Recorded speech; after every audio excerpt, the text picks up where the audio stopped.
Assalamualaikum warahmatullahi wabarakatuh. Jadi kami dari kelas 12B2 dari kelompok 2 akan membuat video wawancara mengenai perkembangan wilayah di Kota Kupang. Saya Putri Fajrati Alune, Saya Najwa Firda Saada. Dan saya Nurul Fadaai. Dan saya Muhammad Arif. Oke.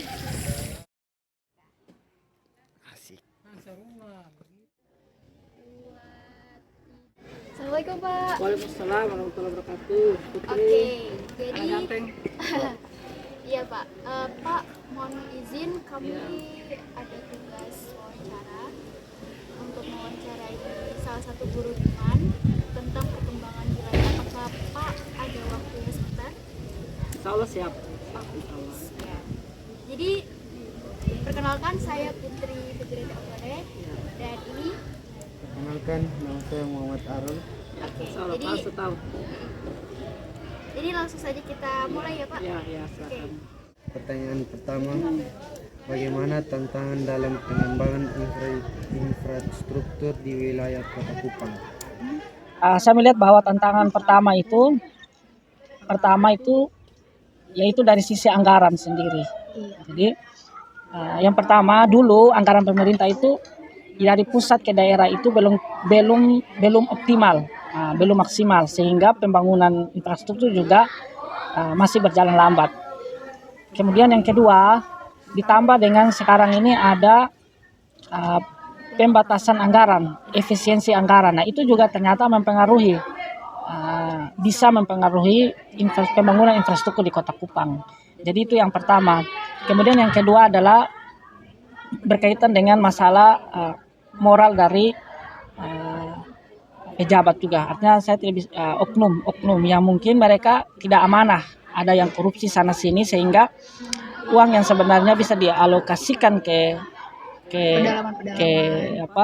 sesuai dengan jalur tupoksi jalurnya itu ternyata tidak bisa berjalan dengan maksimal. Nah, menurut saya itu beberapa hal yang menjadi tantangan dalam pembangunan infrastruktur di Kota Kupang. Seperti itu. Pak bisa kasih penjelasan lebih spesifik tentang tantangan apa saja, kayak misalnya infrastruktur kan ada banyak tuh, kayak misalnya infrastruktur wilayah ini tuh kekurangan air atau irigasi ataupun listrik, itu bagaimana secara spesifik? Kalau yang saya tahu khususnya di air bersih. Nah, faktanya begini, kita bisa lihat problem air bersih ini memang sangat penting di Kota Kupang, sangat penting sekali.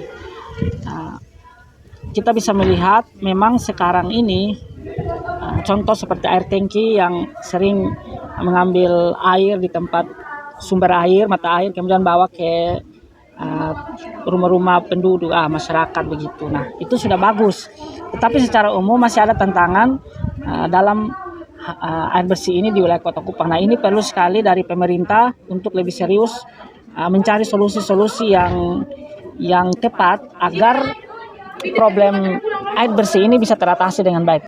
Oke, baik Pak, terima kasih. Sekarang kita lanjut ke pertanyaan yang kedua. Oke Pak, karena kita sudah mengetahui bagaimana banyaknya permasalahan di wilayah Kota Kupang ini, dan sekarang kami pengen tahu nih Pak, bagaimana upaya pencegahan atau pelestarian untuk mengatasi permasalahan di wilayah Kota Kupang yang tadi Pak sebutkan. Oh ya, kalau menurut saya kita ini kan berada pada era digitalisasi. Nah, sehingga bagaimanapun juga pendidikan itu harus mampu beradaptasi dengan perkembangan zaman. Nah, salah satunya adalah yang tadi saya sebutkan, yaitu perkembangan digitalisasi itu. Jadi program pemerintah sekarang ini yaitu bagaimana anak-anak itu harus mengetahui tentang coding.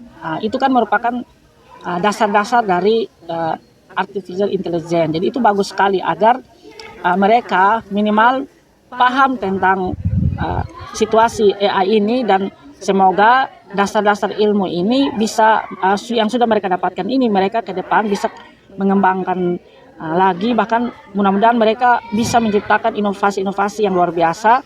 Mungkin AI apa sih yang bermanfaat bagi masyarakat secara umum. Nah, itu di bidang pendidikan.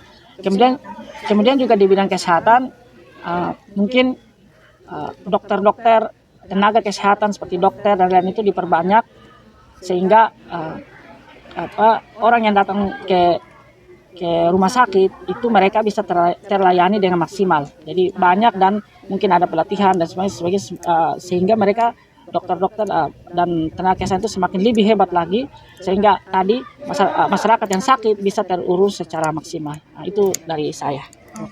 Oke, baik Pak, sudah berakhir wawancara kami dengan Pak. Terima kasih banyak atas kerjasamanya, sudah memberikan arahan dan pendapat atau argumen yang sangat-sangat luar biasa sekali. Dan semoga ini menjadi pengajaran buat kami semua agar bisa menjadi yang lebih baik lagi untuk membangun Kota Kupang menjadi lebih bercahaya lagi. Oke, bagaimana 1-2 kata dari Pak untuk penutupan wawancara ini? Ya.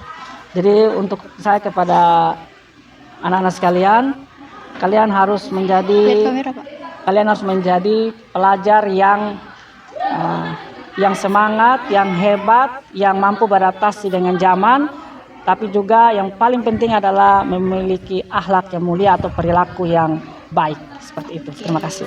Terima kasih banyak Pak. Kami pamit. Assalamualaikum. Waalaikumsalam warahmatullahi wabarakatuh.